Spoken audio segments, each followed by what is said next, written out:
nung time na nag-seminar si Pastor King, my senior pastor, he encouraged me na mag-join ng training, and sabi ko lang, sige, para may mag-assist sa kanya just in case na magkanda kami doon ng still sa Mother Church.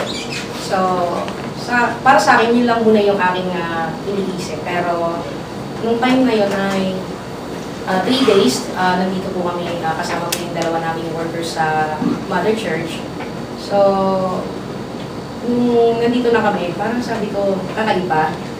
Kasi, bago po ako nirelease ng Mother Church para po magpalinig po ng Daughter Church sa Makati, I was the coordinator of evangelism.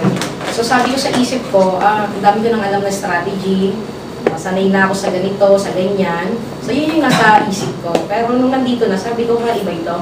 No? Tatlong verses lang, John chapter 3, verse 3, 5, and 7. Pero within 3 to 5 minutes, pwede ka nang makapagpatanggap ng tao sa Panginoon. And then, praise God, nung nagkanta kami sa Mother Church, maganda yung outcome.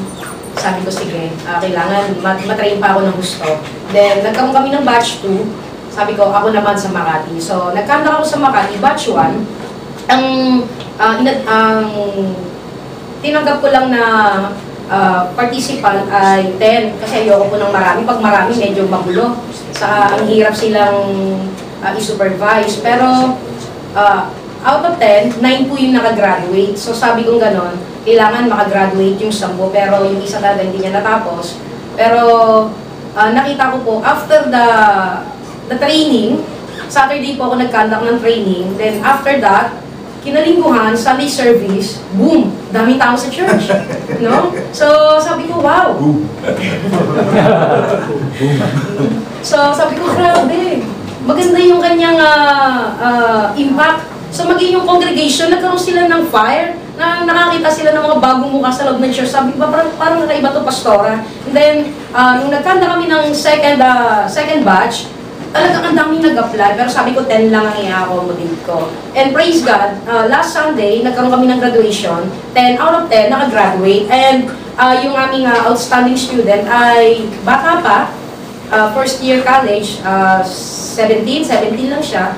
Pero yung kanya pong na-win sa Lord is 95 souls. So first time na mag-conduct siya ng ganon, first time na makapag-evangelize siya, pero 95 yung kanyang na-win sa Panginoon. Kaya sabi ko matindi kahit na ordinary lang na member sa church, pwedeng magamit para mapuno yung church ng ano. So ngayon po talaga, puli ng Panginoon, praise God, dahil ang church po ngayon ay nadagdagan po yung attendance. So ngayon po, nakita ko po, may mga bago po. 30 po ngayon yung bago po sa amin. That is the result of still evangelism. So, this September 18, magkakandak na po kami. Batch 3 na po kami. So, tuloy-tuloy po. So, nag-i-enjoy. Maraming nag-a-apply. Pastora, isama mo ako dyan, ha? Join me. Hindi na, ganun po yung sabi nila sa akin. Pero sabi ko, praise God. Sabi ko, antayin nyo lang. Para kailangan tuloy-tuloy. Sabi rin ng mga leaders, sabi niya, pastora, tuloy-tuloy natin ito, maganda yung outcome nito, maganda yung result. Sabi ko, isa na yan sa mga plano na talagang nasa isip ko na magkakandak tayo dito every month ng still evangelism. So nakita ko po na talagang nag-boom po, nagbunga. Kasi inantay ko muna sa Mother Church, nakita ko maganda eh. So doon po sa Makati, maiinit talaga yung mga bata eh. Mga estudyante po yung mga tinrain natin. And praise God, nakakatuwa. May mga nanay din, no? May mga matatanda rin, pero praise God, no? Kayang-kaya kasi 3 verses lang naman ang i-memorize at napakadali.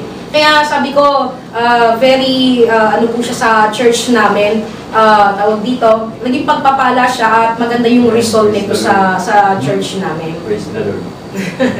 Praise God. So, sabi ko, tuloy-tuloy na to. Nagpapasalamat din ako sa Lord sa buhay po ng aking senior pastor. Dahil sabi ko, paano ba palalaguin yung Jesus Darak Makati? 6 years na po kami. Pero sabi ko, parang minimal lang yung growth. Pero praise God, dumating yung still, no, are you born again? No, simple lang, pero praise God, boom! No, yun lagi boom!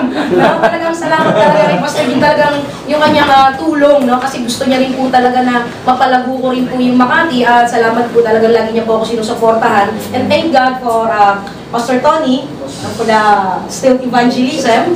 Praise God, it helps talagang napakalaki po ng naitulong nito sa aming church. Kaya all glory to God alone. Amen.